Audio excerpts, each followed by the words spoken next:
All right, so at about 5:30 tonight, Bryan PD responded to the 2800 block of Sprucewood.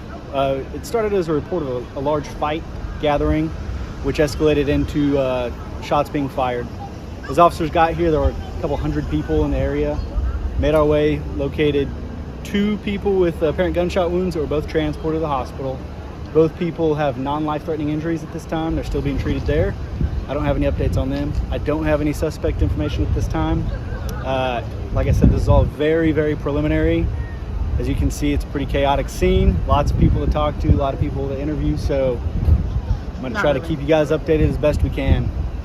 And this is the 4th shooting I'm hearing of the day. Just around in Bryan, some of the residents were saying this is the 4th shooting that happened today. Things broke out and there was another shooting that broke out over there. So yes, early today, probably around 11, we had a shooting where we arrested the suspect over off Poplar. We think that was a completely different incident from this. We don't think they're connected at all. But yes, that person was also taken to the hospital, non-life-threatening injuries. We had that suspect arrested in about an hour. So 4 shootings today, 2 in this area.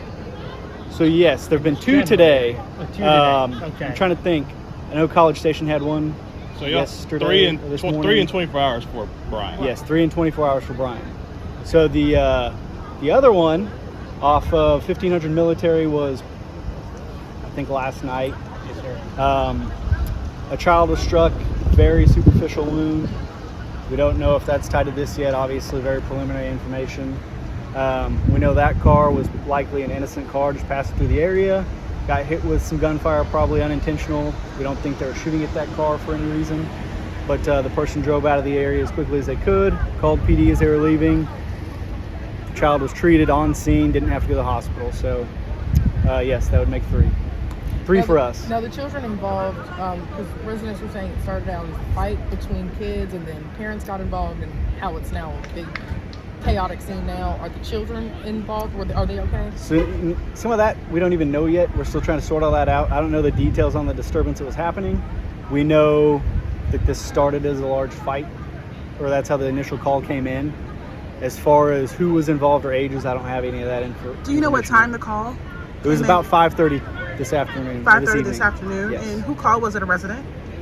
And I think we had quite a few because there were reports of gunshots, fighting. So we had quite a few callers.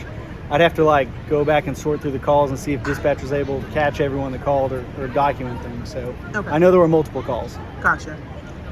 Is there any? Do you know any reason, maybe why the whole neighborhood came out to check this whole thing out, or they were just curious?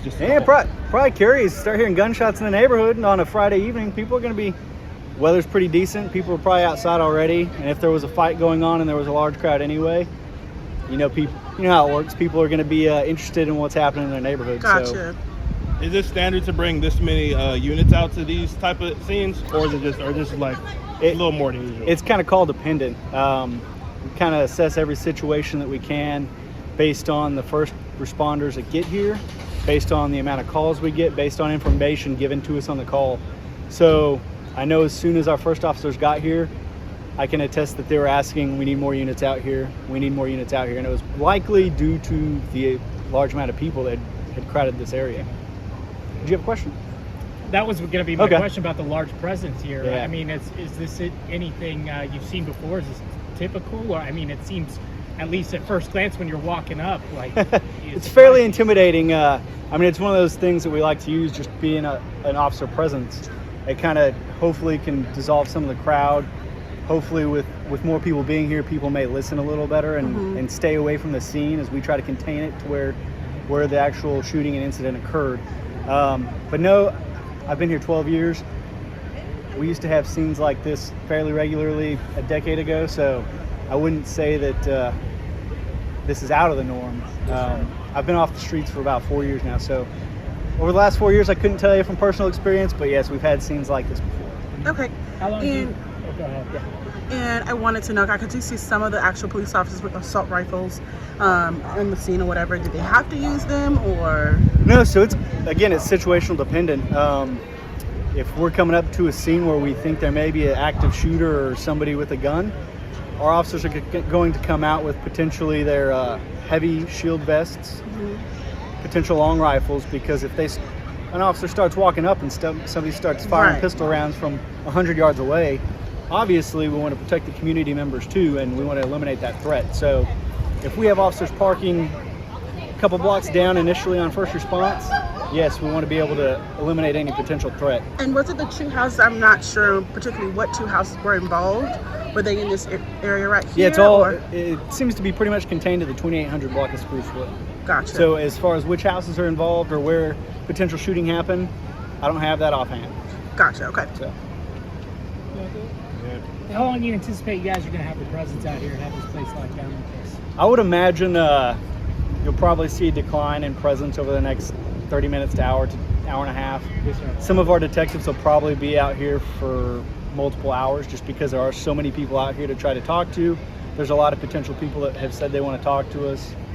So it just kind of depends on how fluid the situation goes and how long people want to talk to our detectives, really. But I'd imagine the 2800 block of Sprucewood in this little area at Peppertree will be pretty restricted for at least the early night hours. Yes, sir. And also for the people who are probably not comfortable coming forward, especially the residents that are Yeah. in the neighborhood. I know a lot of them feel like maybe if I come forward, am I in danger? So are they able to call it maybe a hotline or a non-expensive to see, like, give information out to you guys? Yeah, absolutely. It's a good point. Community members are our first line of solving crime and preventing crime. You know, we can't be everywhere at once. So if anybody has any information they would like to share, you can text our dispatch, our non-emergency dispatch. You can text 911 in Brazos County.